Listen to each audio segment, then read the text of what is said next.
So welcome back to my channel, guys. So today I will tell you that what was the question asked to me when I appeared for the interview rounds in various MNC companies such as Wipro, Accenture, LTI and Emphasis. So guys, I have prepared the list of Java interview question for you all. Let me open that first. So yeah. So guys, these are the question which was asked to me when I appeared for these MNC companies. I have noted down over here, and I'm sure that these all question will help you out in clearing other MNC companies interview rounds as well. So over here, the first topic is collection part. So guys, you already know about that collection is very important topic in Java, and if you are appearing for any interview round, then in that case the interviewer will definitely ask question regarding this topic.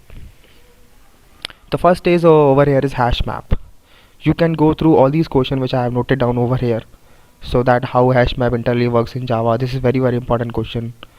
And the second is what happens when we don't override equals and hash code method when passing custom object as a key. So guys, you already know about that hash map works as a key value pair, and if you are passing any custom object, mean let's say you are passing employee object as a key, then in that case if you are not overriding equals and hash code method, that what will happen? So guys, the answer of this question is like it will not give you unique values.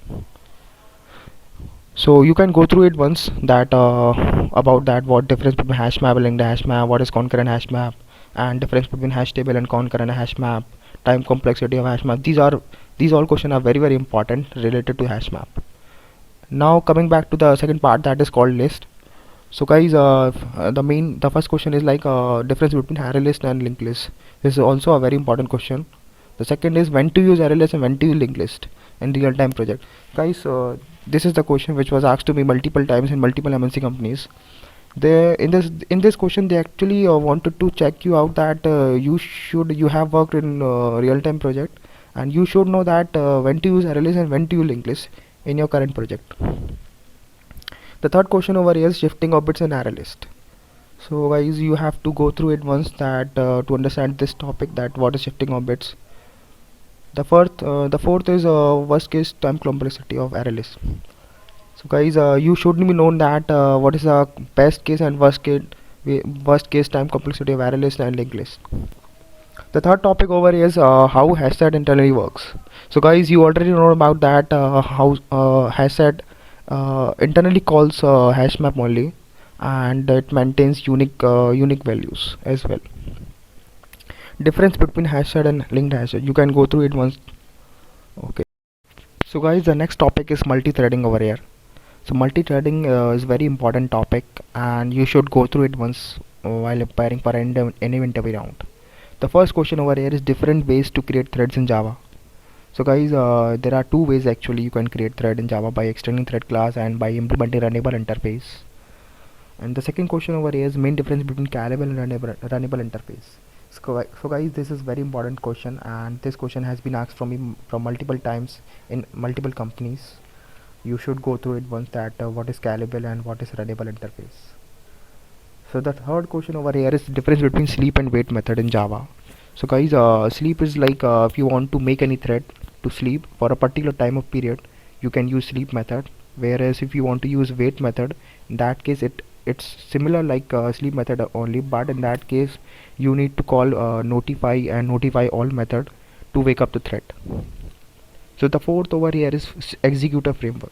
So guys, this is also an important topic and framework in Java, and you need to go through it once, because this is also related to threading part only, but it actually provides some updated function to perform some operation on threads.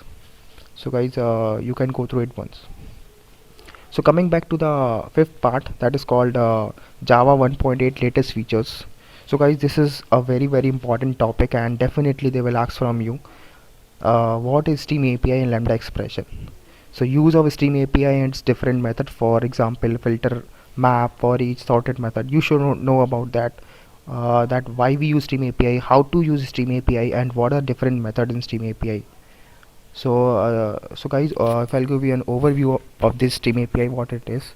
So to perform certain set of operation like any filter operation, any deletion, any addition operation, any sorting part. So earlier in Java, what we used to do, we have to write a lot of code, and that actually involves boilerplate of code. So in that case, updated feature of Java 1.8, they have provided Stream API. So we can directly use their particular method and implement it, and it also involves less line of codes. So second is like this is the question related to Stream API only, and this is a basic example. Means you have basic problems, you can do it accordingly. So the first is like sort the list of integer using Stream API. You have to sort list of integer using Stream API. You can use sorted method as well. And the second is sum of all integer present in a list using Stream API. You have to submit all the integer values in a list using Stream API. The third is the maximum salary department wise using Stream API. This is also very interesting question they have asked from me. So that's why I have mentioned over here. You can check it out and search it on the internet once. The third over here is why do we need lambda expression and how do we implement lambda in real-time project. So guys, lambda is very another important topic, and you should learn that why we need lambda and how to implement it. So guys, to implement we need functional interface. So over here is what is functional interfaces, guys. Runnable interface itself is a functional interface that actually contains only one public extend method, that is called functional interface. And the sixth topic over here is exceptional handling. So how to create custom exception class in Java. So guys, most probably they will ask this question from you. So because in real-time project we generally required to create custom exception class in Java, that's why they will ask from this question from you. And the second part over here is what is checked and unchecked exception in Java. So guys, might be you are knowing that checked exception are checked at compile time, whereas unchecked exception are checked at runtime.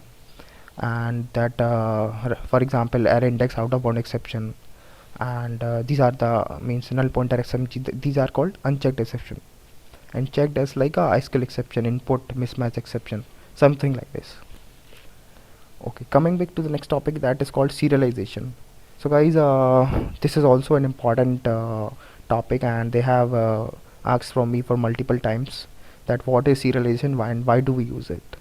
So guys, if I'll give you an overview that what is serialization. So serialization is like we actually use serialization for saving our object and converting that object into our bytecode form. Why we do this sort of operation? Because generally in project we have multiple objects, and we do require to save that object for future purposes. Might be it gets deleted, so in that case what we'll do, we do not have that object values. So in that case we generally require to save that object for later purposes or for future purposes. That's why we use serialization. So second over here is how you will perform serialization and deserialization in Java. So there are certain methods which serialization interface actually provides to you, and you can use that particular method for serialization part and deserialization part. So coming back to the 8th point, that what is volatile keyword and what is transient keyword. So guys, this is also an important question, and you can go through it once, that how a volatile keyword that why we use volatile keyword and why we use transient keyword in Java. The 9th topic over is that how you will create your immutable class and singleton class in Java. So guys, this is very important topic and important question as well, and this question also been asked multiple times from me, that how you can create your immutable class that can't be changed, and how you can create singleton class. Singleton over here means that you can create only one object of this particular class. So guys, these are the questions which was asked to me in the interview rounds, and I hope that these will definitely help you out in clearing the interviews. And if you have any queries, any question regarding this topic and regarding these all question, then in that case you can definitely comment it out in the comment box. I will definitely try to resolve your queries as soon as possible. And if you want these all question list to be shared with you all, then in that case do comment it on the comment box, and will definitely try to share my GitHub account link with you all, so that you can download it from there only. So guys, thank you so much, and do share this video and do like and do comment out. Thank you so much. Yeah, bye.